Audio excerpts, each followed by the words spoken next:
And Pinehurst is pleased to welcome the Hall of Fame coach of the North Carolina Tar Heels, Roy Williams. And Roy, thanks for being with us today. My pleasure. It's always great to be in Pinehurst. Well, we're glad to have you here for sure. And we know that you're an avid golfer. We talked to Coach Larry Fedora and talked about how competitive you were on the golf course. But tell us a little bit about what you see. Are there similarities between the game of basketball and the game of golf? Oh, there's no question about that. I love the game of golf because I get to compete. You know, in the basketball game, I'm coaching, I'm standing over there clapping my hand and telling them to hurry up. But, you know, they really do the competing part. But the golf course, I love it because I get to compete myself. It's the only place that I can go where I'm not worried about which phone call I need to be making, who I need to be contacting, what's going to happen the next day. I can lose myself out on the golf course, and there's not many places, if any, that can match what we have here at Pinehurst. And so I love coming down here. I get goosebumps when I pull in the driveway every time, and it's just a fantastic place. You've mentioned it, you're competitive on the golf course, but it also sounds like it's a welcome release to you. So is it both things, or is it something you can relax and do? Well, you know, I think somebody can relax and still compete like crazy, you know, and for me it's just fun. And I used to get a little more upset kind of thing. I realized I'm not good enough to get mad kind of thing, but for me, I love going out here. I love playing against par. When I was a high school coach, I beat par 5 times, and I haven't done it since I became a head coach. So it's a little bit more difficult now, but it is a place that I can relax and get away from everything. But the one thing that I think really is so similar to basketball and golf too is that you have to be extremely focused. Michael Jordan's the greatest basketball player ever, and no one had the concentration, the competitive juices, and the focus that Michael did on the basketball court. And that's what you have to have out here. You can't, if you want to be really good, you've got to focus on what you're doing, and that concentration, you have to have some ability too, but that concentration gets you through. Growing up in North Carolina, in the mountains of North Carolina, what was Pinehurst in your mind at that time? You know, it's strange because I've spent almost my whole life, except for the 15 years I was at Kansas, in North Carolina, but I didn't know anything about Pinehurst. Golf wasn't in my upbringing. My high school coach, first time I was ever on the golf course, I caddied for my high school coach, and that was up in the mountains at Cashiers, you know, and so for me, I think it was probably just a way for him to give me a couple of dollars is probably what it was. But then after I stopped playing basketball, after playing on the freshman team at North Carolina, I knew I wanted to have something else I could compete in, and that was golf. And then when I came back as an assistant coach in 1979, oh my gosh, I got a chance to come to Pinehurst the first time, and I thought, this is heaven. We talked about a little bit basketball and golf. What about coaching in golf? Similarities there?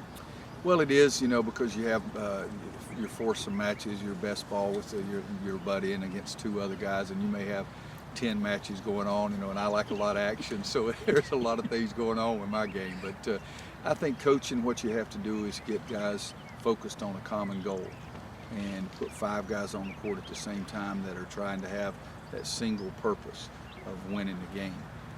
And in golf, you know, you have that if you have some teammates, but it's still a little bit of an individual sport. That's one of the reasons I love the Ryder Cup stuff so much, because I really think there are really some similarities there.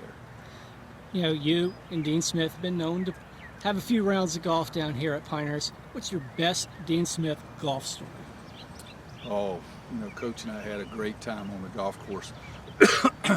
I would say my favorite time is number 17 on the course number 2.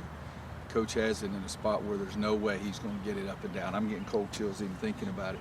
There's no way that he's going to get it up and down, and I'm buried under the lip of the bunker, and we've got a little competitive thing going with a few people, and he wasn't the greatest chipper in the world by any means. He had the chili dips and the whole bit, but that time he got it up there about 4 feet from the hole and just knocked it right in. And Coach was the ultimate competitor, and playing by the rules. There were no such thing as gimmies. Everybody wanted a gimme, so it had to be in the leather gimme. It couldn't be inside the leather. It had to be the length of the leather grip. But getting it up and down on 17, and I thought he had no hope. That was my favorite talk. Of all the Tar Heels you've coached over the years, going back in as an assistant, who's the best golfer? Oh boy, there's, you know, some guys started playing, thank goodness, after they quit playing basketball. We didn't want them too focused on golf while they were playing basketball. Michael Jordan's got that competitive stuff. Al Wood. Al Wood is a big deal. If Al played as much as he was there for a while, it'd be hard for somebody to beat him. But Michael can go out there, and I was the first guy, one of the first guys to get Michael to go 36, 45, 54.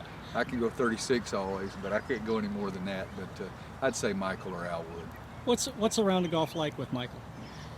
You know, it's just competitive, and the only thing that he ever did that was better than playing basketball was talking. And so you'd better be on his team or he's going to talk you to death. But he can hit it a long way. He's got a great touch. He hits it a long way sideways every now and then. But you better be able to stand up for the lip because, I mean, he's going to talk you to death. Coach, we got to do one basketball question. Okay. And it's maybe one that I know I've heard the people talk about, and you see it on the Twitter. I know how much you probably love Twitter and that sort of thing, and people questioning and loving all that. Can you give me the Roy Williams timeout philosophy? I'm not talking about end of games. What is it? What's the trigger for Coach Roy to say, all right, I got to burn one here, and we got to either settle down, or what is it? Because I know it's different than some coaches out there. Oh, Would you agree? Oh, no question. I save my timeouts like Coach Smith saved them to the end of the game. So if I get to go to heaven and there's a blessing for timeouts, I'm going to be the favorite son up there. But you know, for me, I call a timeout because I don't think they can handle it themselves. I try to do everything in practice every day so the players can handle it themselves. You know, if somebody goes on a 10-0 run, I'm not going to just jump up and call timeout. I want to see if they've learned some things in practice. And if I have to, they come over, I say, I don't have anything to tell you. You got us in this mess, now you get us out of it, kind of thing. But there's sometimes, unless it's end of the game situation, time and score, and then that's involved. Maybe it's reading too much into it, but is there a little life lesson in there somewhere? Well, I think so. You know, I'm one of those corny guys, old-fashioned, that I think you learn so much from athletics. If I'm just about points and rebounds, I'm not the coach that I want to be. I want to teach them how to handle adversity, do some other things in their lives. Coach Roy Williams, Hall of Famer, North Carolina Tar Heel proud. We appreciate you joining us here in Pinehurst today. Thank you very much. Always a great place to be.